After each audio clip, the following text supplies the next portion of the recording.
Evan is 14 years old, and he knows something his father doesn't. The thought thrills him, amazes him, scares him. There is something his father doesn't know, something the owner of one of the most profitable mines in all of Seattle doesn't know. His father manages his workers with an iron fist. No, not an iron fist, brass knuckles. He calls them maggots, groveling maggots. He's about to discover he's wrong. They're more than maggots, much more. They're men, and men working together can bring change. One of these men is inspiring others to take their lives back. If they can stand together, maybe, just maybe, they can bring in the union. With the union, they'll have rights, more than rights. They'll have dignity, freedom, time to spend with their friends, time to spend with their family, time to be human. Evan knows something his father doesn't know, and he feels empowered. Evan's father thrusts him to the ground, calls him weak, tells him he's got to stop being so nice to the maggots, stop talking to them, stop helping them, keep them in line, break them, let them know who's boss. If you give them an inch, they'll take a yard. They're just using you. Evan knows better than to say anything. His father punched and broke his jaw last year when he showed weakness. This year, he'd rather not sip dinner through a straw.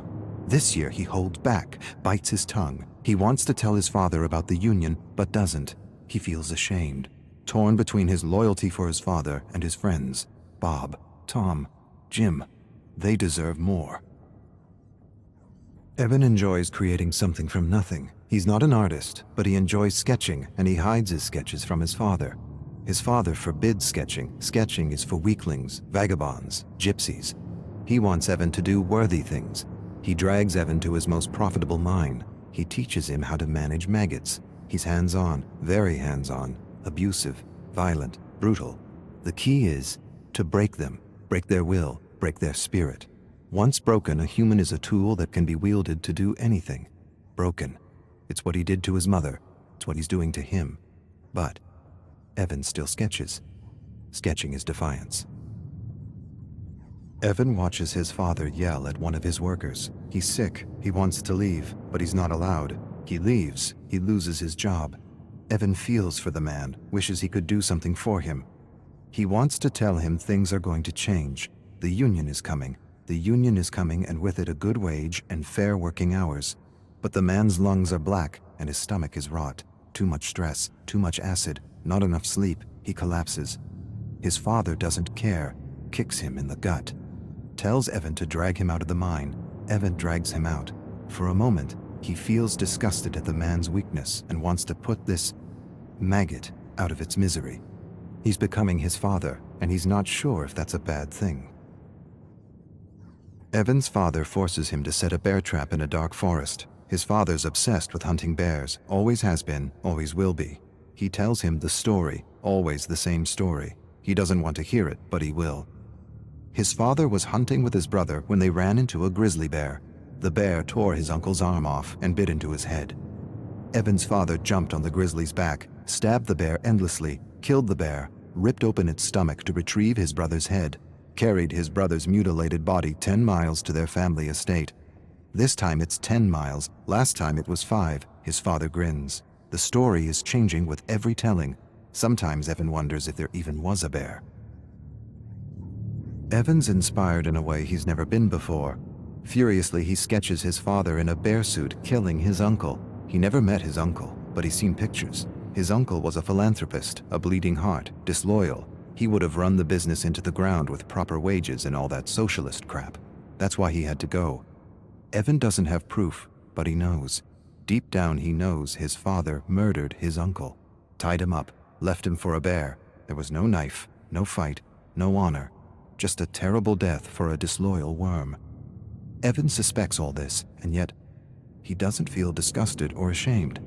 He feels something else. Something he's trying not to feel. Something he won't admit to himself. Evan looms over his father's bed and watches him sleep. He hates and loves him at the same time. Sometimes he wonders what his life would be like without him. He owes him so much, and yet he's miserable and alone. He raises a massive gray stone and holds it there for a long minute that feels like forever. He could be free, truly free.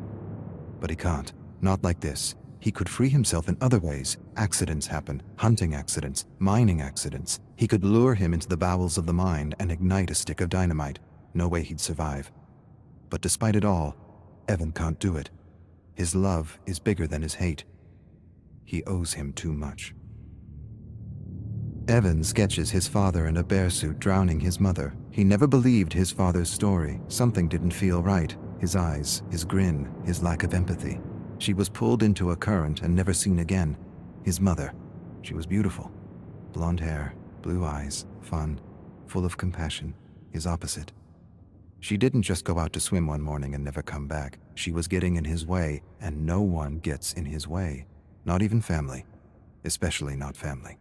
Obedience or death. Evan's tired of obedience. Yes, he's loyal to his father, but he's also loyal to his friends. They talk to him, encourage him, think he's a great artist. He has friends. He's never really had a friend. His father wouldn't allow it. Waste of time. They're using you. Yes, he's loyal to his father, but he's also loyal to his friends. They deserve better. Evan's father stares at him across the dinner table. He knows. Maybe he doesn't know, but he senses something's amiss. He has that look in his eye, that look that tells Evan he's in for it. He chews on a fatty piece of rabbit and hopes his father doesn't say anything. He should have known better than to keep something from him. His father knows. He always knows.